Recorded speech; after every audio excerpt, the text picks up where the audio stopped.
اس کے خوشے میں سے، یعنی کھجور کا خوشہ، قنوان اس میں گچھے ہیں، دانیتن جھکے ہوئے، لٹکے ہوئے. قنوان قنون کی جمع ہے، کھجور کا خوشہ. اور تل اس میں گچھے ہیں، دانیتن جھکے ہوئے، لٹکے ہوئے. قنوان قنون کی جمع ہے، کھجور کا خوشہ. اور طلع کہتے ہیں وہ گچھا جو ابتدائی شکل میں نکلتا ہے، پھر اس کے بعد اس میں کھجوریں لگتی. بہت خوبصورت شاخ ہوتی ہے جس وقت کھجور کا وہ نکلتا ہے خوشہ، اور اس کے اندر پھر کھجوریں آتی، اور پھر جو کھجوریں آتی ہیں وہ جھکنا شروع ہو جاتا ہے. پہلے وہ سیدھا ہوتا ہے، پھر وہ بوجھ سے جھکنا شروع ہو جاتا ہے. قنوان دانیہ، لٹکتے خوشے، کیا خوب کا پھل دیکھو. والرمان، اور انار. رمان انار جو ہے، آپ دیکھیں کہ آم کا ذکر کوئی نہیں قرآن میں، لیکن انار کا ذکر ہے. آپ کو معلوم ہے کہ انار کے بارے میں کہا جاتا ہے کہ اس میں اینٹی ایجنگ فیکٹر ہے. جی، انار کھانے والے لوگ بوڑھے کم ہوتے ہیں. والرمان مشتبہن، ملتے جلتے، یعنی ایک دوسرے سے ریزمبل کرتے ہیں. وغیر متشابہ، اور نہ ملتے جلتے. اب دیکھیں کہ زیتون اور انگور کے سائز ملتے جلتے ہوتے ہیں بعض اوقات. کلر میں بھی آپ نے کبھی براؤن زیتون کھایا ہے، وہ جو ڈارک پرپل کلر کا ہوتا ہے، تو بعض اوقات وہ رکھا ہو دور تو یوں لگتا ہے جیسے انگور پڑے ہیں. اور بعض اوقات یہ ہے کہ کچا سبز انگور بھی اور کچے سبز زیتون بھی، یا پکے بھی ایون، وہ بھی ملتے جلتے ہیں. اب دیکھیں کہ بظاہر ملتے جلتے ہیں شکل میں، سائز میں، لیکن ٹیسٹ میں، ذائقے میں، تاثیر میں بالکل مختلف چیز. اور اسی طرح انار بھی مشتبہن وغیر متشابہ، بعض اوقات ملتے ہیں، بعض اوقات نہیں متشابہ ہوتے. اچھا، متشابہ ایک ہوتا ہے نا شبہ پڑ جانا، یہ اس معنی میں بھی آتا ہے. مثلا آپ ایک چیز چن کے پھر رکھ جائیں، اسی کے اندر دوبارہ ڈھونڈنا مشکل ہو جائے گی کیونکہ ان کی شکلیں بہت ملتی جلتی بھی ہوتی. اگر آپ اوپر سے زیتون کے ڈھیر میں ایک زیتون کا دانہ پھینکے اور پھر سوچیں کہ کون سا پھینکا تھا، آپ پہچان نہیں سکتے، اتنے ریزمبل کرتے ہیں ایک دوسرے سے، الا یہ کہ ڈفرنٹ کلر ہو. فرمایا انظروا، دیکھو، انظروا الی ثمرہ، دیکھو اس کا پھل، دیکھو، اذا اثمر، جب وہ پھل لائیں. ان درختوں کے جب پھل آتے ہیں اس وقت دیکھا کرو. ہمارے تو گھر کے سین میں لگے ہوں تو ہم نہ دیکھیں، ٹائم ہی نہیں ہے، بہت مصروفیت. ان کو دیکھنا بھی عبادت ہے، کیونکہ یہ بھی اللہ کی محبت دیتے ہیں، اللہ کی پہچان دیتے ہیں، اس کی قدرت کا پتہ بتاتے ہیں. صحیح معنوں میں اللہ پہ پیار آتا ہے. ایسی خوبصورت انیوژول چیزیں، کیونکہ یہ بہت تھوڑے دنوں کے لیے ہوتے ہیں نا، تو فوراً ان کی شکل بدل جاتی. اسی لیے فرمایا جب پھل آتا ہے اس وقت دیکھا کرو. وَيَنْعِهِ، اور پھر کب دیکھا کرو؟ جب پک جاتا ہے، اس کا پکنا دیکھو کہ کیا تھا کیا ہو گیا. اور یقیناً پکے ہوئے پھلوں کو باغ میں دیکھنا ہمیشہ ایک خوشگوار منظر دیتا ہے. کسی بھی ایسے باغ میں جانا ایک پرلطف کام ہوتا ہے جہاں پھل پکا ہوا لٹک رہا ہو. انسان کی للچائی ہوئی نظریں دوسروں کے آم کے درختوں پر پڑتی رہتی ہیں. جب کسی درخت کا پھل پک جاتا ہے تو سب اسے کھاتے ہیں، مگر کوئی درخت اپنا پھل خود نہیں کھاتا. مگر انسان اپنے اعمال کا پھل اور بدلہ خود کھائے گا. فرق ہے نا ہم میں اور پودوں میں. پودے صرف ہم کو دیتے ہیں، بیچارے دیتے چلے جاتے ہیں، لیکن ہم جو کچھ کریں گے وہ ہم ہی کو ملے گا. اگر نہ ملے تو انسان بہت شکوہ کرتا ہے. کوئی پودا کبھی شکوہ نہیں کرتا بھی سارے خود ہی کھا گئے، مجھے بھی تو کچھ دو. کبھی مانگا اس نے آپ سے؟ کبھی نہیں. کتنی عبرت ہے نا اس میں کہ پودوں کی طرح دینے والے بنو، لینے کے شوق میں نہ رہو ہمیشہ. پھر آپ دیکھیں کہ وہ پھل زیادہ ذائقے دار ہوتے ہیں. یہ چونکہ کہا نا دیکھو اس کا پکنا، تو اس سے سبق سیکھو. یعنی مراد یہ ہے صرف دیکھ کے چلے نہ جاؤ، بلکہ دیکھو کہ اس میں جب پک جاتا ہے پھل تو اس کی کیا کیا شان ہوتی. کون سا پھل زیادہ پکتا ہے؟ جس پہ دھوپ زیادہ آتی، اور جو چھاؤں میں رہتے ہیں کم پکتے ہیں. بالکل اسی طرح وہ انسان زیادہ میچور ہوتا ہے جس میں زمانے کی دھوپ زیادہ پڑتی، وقت کی تلخیاں زیادہ ہوتی. اگر انسان جہالت کے اندھیروں میں رہے، جیسے ایک پھل اندھیرے میں رہے تو پک نہیں سکتا، میٹھا نہیں ہو سکتا. ایسے ہی جس انسان کے پاس علم نہیں، علم کی روشنی نہیں پڑی جس کے اوپر، وہ بھی کیا ہوتا ہے؟ وہ پک نہیں سکتا، وہ میٹھا نہیں ہو سکتا. پھر بیج سے درخت اور پھر پھل پیدا ہوتا ہے، اور پھل پھر اپنی اصل کی طرف لوٹ جاتا ہے، یعنی آخر میں پھر بیج رہ جاتا ہے، سارا کھا لیا جاتا ہے، بیج چھوڑ دیا جاتا ہے۔ انسان بھی مٹی سے پیدا ہوا ہے، پھر مٹی ہو جاتا ہے اور پھر اٹھایا جائے گا۔ پھلوں کی خوشبو بتا دیتی ہے، رنگ بتا دیتا ہے کہ پھل میٹھا ہے کہ پھیکا ہے۔ اسی طرح انسان کے اعمال میں جب اخلاص ہوتا ہے، خلوص ہوتا ہے، نیک نیتی ہوتی، تو کیا ہوتا ہے؟ اس کے اندر بھی ایسی ہی خوشبو ہوتی، خیر ہوتا ہے، جس سے دوسرے فائدہ اٹھاتے ہیں، پھر دوسرے اس کا قرب چاہتے ہیں۔ جو انسان بد اخلاق ہوتا ہے وہ کڑوے پھل کی طرح ہوتا ہے کہ جو کوئی بھی کھانا نہیں چاہتا۔ اچھا، اسی طرح پھل جب پک جاتا ہے نا، جھک جاتا ہے، بھاری ہو جاتا ہے نا، جھک جاتا ہے۔ اسی طرح علم جب پک جاتا ہے، علم جب پختہ ہو جاتا ہے تو انسان کے اندر عاجزی آنے لگتی۔ ایک وقت آتا ہے کہ جب نیا نیا علم آتا تو انسان کے اندر تھوڑا تکبر بھی آنے لگتا ہے، دوسروں کو گناہگار سمجھنے کا خیال آنے لگتا ہے۔ لیکن جب انسان صحیح معنی میں پک جاتا ہے تو پھر یہ کیفیت ختم ہو جاتی۔ ان فی ذالکم، یقیناً اس میں، لآیات، البتہ نشانیاں ہیں، لقوم یؤمنون، اس قوم کے لیے جو ایمان لائے، ماننے والے لوگوں کے لیے اس میں بہت سی نشانیاں ہیں۔ لیکن لوگوں نے کیا کیا؟ اللہ کو ماننے کی بجائے جس نے یہ سب کچھ پیدا کیا تھا، کیا کرنا شروع کر دیا؟ وَجَعَلُوا لِلَّهِ شُرَكَاءَ الْجِنَّ، جنوں کو اللہ کا شریک بنا لیا۔ انسان کی یہ کمزوری رہی ہے کہ ہمیشہ پراسرار چیزوں کی طرف مائل ہوتا ہے، تجسس رکھتا ہے، اور جب کسی چیز میں پراسراریت دیکھتا ہے اس کو خدا کا شریک کر لیتا ہے، اس سے مدد چاہنے لگتا ہے۔ اسی لیے لوگوں نے ہر زمانے میں فرشتوں کو، ستاروں کو، جنات کو معبود بنانے کی کوشش کی۔ اسی لیے اللہ تعالیٰ قرآن پاک میں فرماتے لا تعبدوا الشیطان، سورۃ یاسین میں آتا ہے انہ لکم عدو مبین۔ سورۃ النساء میں آپ پڑھ چکے ہیں ان یدعون من دونہ الا اناسا وان یدعون الا شیطانا مریدا۔ حضرت ابراہیم علیہ السلام نے اپنے والد سے کہا تھا یا ابت لا تعبد الشیطان ان الشیطان کان للرحمن عصیا، فرمایا کہ انہوں نے جنوں کو خدا کا شریک قرار دیا۔ وخلقہم، حالانکہ اللہ نے ان سب کو پیدا کیا تھا، جنوں کو بھی۔ وخرقوا لہ بنین وبنات، اور انہوں نے تراش لیے اللہ کے لیے بیٹے اور بیٹیاں، بغیر علم، بغیر علم کے، انجانے میں۔ سبحانہ، پاک ہے وہ، وتعالی، اور بلند ہے، اما یصفون، اس سے جو لوگ وصف بیان کرتے ہیں۔ یہاں اللہ سبحانہ و تعالی کی جو صفت ہے وہ بیان ہوئی ہے۔ عموماً ہم کیا کہتے ہیں؟ اللہ میاں، یہ نہیں کہنا چاہیے۔ اللہ تعالیٰ کے لیے لفظ اللہ سبحانہ و تعالی بولنا چاہیے، جیسے اس آیت میں آئے سبحانہ و تعالی۔ لیکن اگر یہ سب نہ بھی کہہ سکے تو اللہ تعالی کہہ دیں۔ اللہ میاں کہنا، اللہ کو میاں بولنا عجیب سا لگتا ہے، مگر عموماً ہم سن سن کے اتنے عادی ہو گئے کہ بے دھڑک بے خیالی میں زبان سے یہی نکلتا ہے۔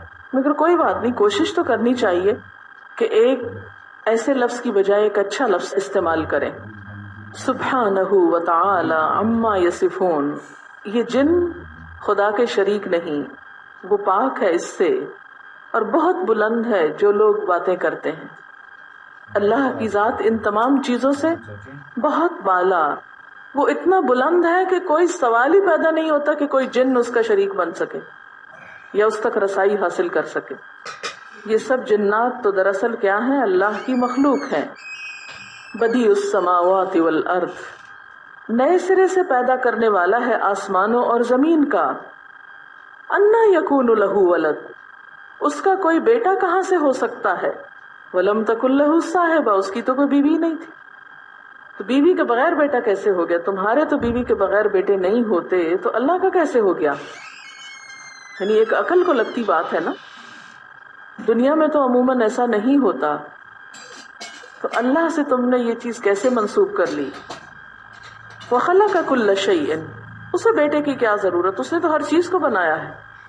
وَهُوَ بِكُلِّ شَيْءٍ عَلِيمٌ، اور وہ ہر چیز کو جاننے والا ہے۔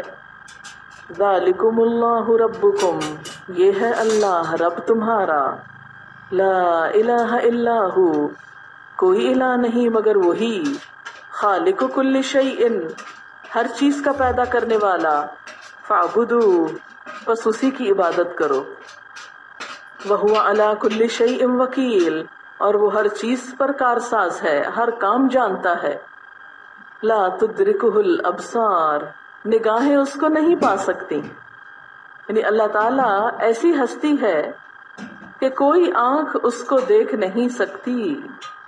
اتنی بڑی ہستی کہ کوئی آنکھ اس پہ ٹک نہیں سکتی، اس کو پا ہی نہیں سکتی. اب دیکھیں نا، کسی چیز کو دیکھنے کے لیے اس چیز کا آپ کی آنکھوں کی رینج میں ہونا ضروری.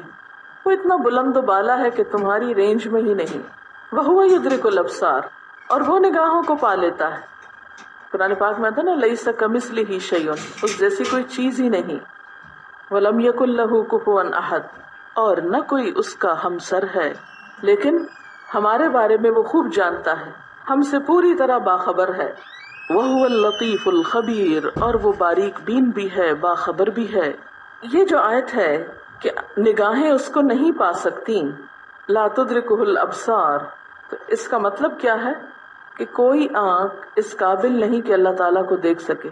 تو پھر یہ کیسے ہوگا کہ قیامت کے دن انسان اللہ تعالیٰ کو دیکھ پائے گا؟ اس دن انسان کی قوتیں بھی بہت بڑھ جائیں گی. مثلا قرآن پاک میں آتا ہے کہ جنت میں بیٹھے ہوئے لوگ جہنم کی اتھاہ گہرائیوں والوں کو دیکھ لیں گے، جو آج ممکن نہیں ہوتا. قیامت کا دن بھی بڑا، وہاں کی سزا بھی بڑی، وہاں کی جزا بھی بڑی، وہاں انسان کے سینسز بھی یہاں سے کئی گنا زیادہ، یعنی پاور جو ہے انسان کے سینسز کی وہ بھی بہت زیادہ ہو جائے گی. نہ صرف یہ کہ سائز بڑا ہوگا، جسمانی سائز، بلکہ اس کے علاوہ اور کیا بڑا ہوگا؟ نگاہوں کی طاقت، اس کی رینج بھی، سب کچھ. اسی آیت کی بنا پر وہ آتا ہے نا ایک حدیث میں، جو شخص یہ کہے کہ حضور صلی اللہ علیہ وسلم نے اللہ تعالیٰ کو دیکھا تو اس نے دراصل جھوٹ گڑا، کیونکہ آپ صلی اللہ علیہ وسلم نے اللہ تعالیٰ کو دیکھا نہیں تھا. یعنی معراج کے موقع پر حضرت موسیٰ علیہ السلام نے بھی نہیں دیکھا. تو اس تجلی کے سامنے جو اللہ تعالیٰ نے پہاڑ پہ کی تھی، اس کے سامنے نگاہیں نہیں ٹھہر سکی تھی. کہاں یہ کہ اللہ کی ذات کو دیکھا جا سکے؟ ہاں، اللہ کی ذات کو دیکھنے کے لیے ایک کوالیفیکیشن چاہیے، ایک قابلیت چاہیے، ایبلٹی چاہیے، اور وہ ایبلٹی دنیا میں نہیں مل سکتی. قیامت کے دن پچھلے اگلے سب نیک اعمال جب ملا کے اس شخص کو اچھا انسان ڈکلیئر کیا جائے گا تو وہ رب کو دیکھ سکے گا. ظاہر ہے کسی بھی قیمتی چیز کو دیکھنا آسان نہیں ہوتا. اس کے لیے کوئی نہ کوئی، مثلا جب کوئی خاص چیز ڈسپلے کی جاتی ہے، جیسے کوئی میوزیم دیکھتے ہیں آپ، تو اس کے لیے کیا لینا پڑتا ہے آپ کو؟ ٹکٹ. کیوں؟ کیا آپ کا حق نہیں ہے کہ آپ اللہ کی قدرت کی چیزیں دیکھیں پرانی پرانی؟ کیوں ٹکٹ دیتے ہیں؟ قیمتی چیز ہے نا، ان یوزول ہے. لیکن عورت نے اپنے آپ کو کتنا سستا کر دیا ہے، جو چاہے دیکھے ہم کو. ہم کھلے عام بازار میں چلتے جائیں باریک کپڑے پہن کے، اور مردوں کی تیز نگاہیں دیکھتی چلی جائیں. اللہ کی ذات بہت قیمتی ذات ہے، وہ معمولی چیز نہیں کہ ہر کوئی اس کو دیکھ لے. اللہ نے اپنی یہی چیز عورت کے لیے بھی پسند کی کہ وہ بھی بہت خوبصورت چیز ہے، وہ بھی بہت قیمتی چیز ہے، وہ بھی کچھ سستا سودا نہیں کہ جو چاہے اس سے فائدہ اٹھا لے، اپنی خواہشات پوری کر لے، اپنی نظروں کو تسکین دے لے. قد جاءکم بصائر من ربکم، تحقیق آ چکی تمہارے پاس کھلی دلیلیں، ظاہر نصیحتیں تمہارے رب کی طرف سے. تمہارے رب کی طرف سے کھلے کھلے دلائل.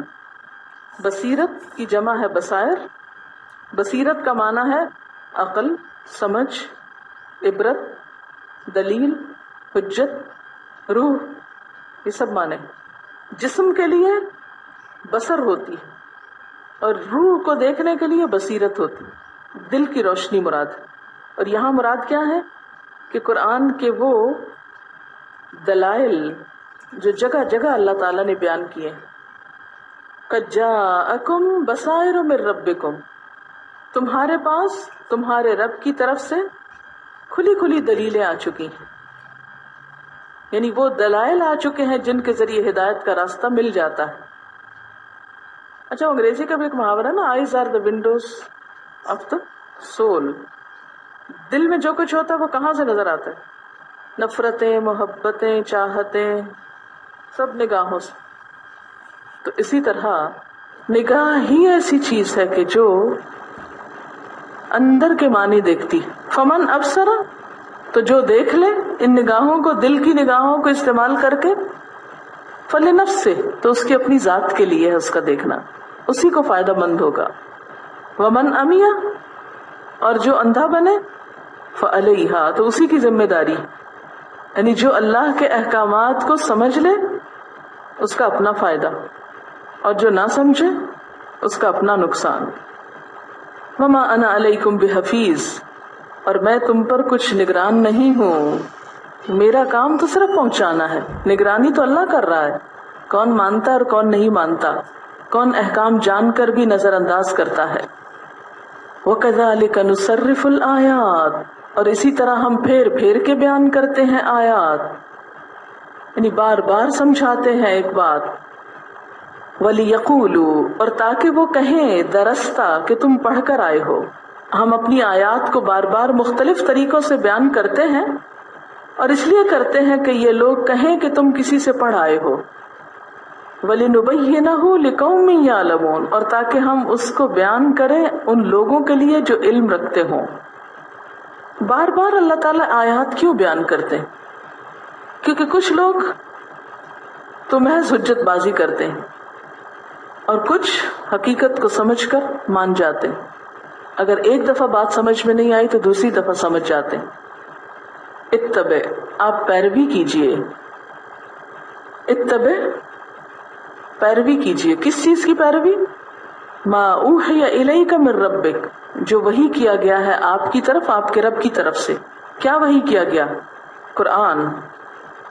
یہ قرآن کس لیے آیا ہے؟ تاکہ اس کی پیروی کی جائے، اس کی بات مانی جائے. جو لوگ دعوت حق کا انکار کرتے ہیں وہ اپنے انکار کو برحق ثابت کرنے کے لیے طرح طرح کی باتیں نکالتے ہیں. ایسے موقع پر دعوت دینے والے کے دل میں خیال آتا ہے کہ دعوت کے انداز میں تبدیلی کر دی جائے، کسی اور طرح بات بتائی جائے جو مدعو کے لیے قابل قبول ہو. لیکن ایسے موقع پہ کیا فرمایا کہ اتبع ما اوحی الیک من ربک، آپ اسی چیز کی پیروی کریں جو آپ کی طرف، آپ کے رب کی طرف سے آئی ہے. لوگوں کی خواہشات پر عمل کرنے کے لیے دین کے پیغام کو مت بدلیں. دین کی بات بتانے کا اصل مقصد کیا ہوتا ہے کہ لوگ اللہ سے جڑ جائیں. یہ نہیں کہ ہمارے عقیدت مندوں کے حلقے میں اضافہ ہو جائے، ہمارے چاہنے والوں کی تعداد بڑھ جائے. یہ مقصد نہیں ہونا چاہیے. لا الہ الا ہو، اس کے سوا کوئی الہ نہیں. وَأَعْرِضْ عَنِ الْمُشْرِكِينَ، اور مشرکین سے اعراض برتیے. عارض سے مراد کیا ہے؟ منہ موڑ لیجئے. کب؟ جب وہ حجت بازی کریں. وَلَوْ شَاءَ اللَّهُ مَا أَشْرَكُوا، اگر اللہ چاہتا تو وہ شرک نہ کرتے، یعنی اللہ تعالیٰ چاہتا تو زبردستی ان کو حق کی طرف پھیر دیتے.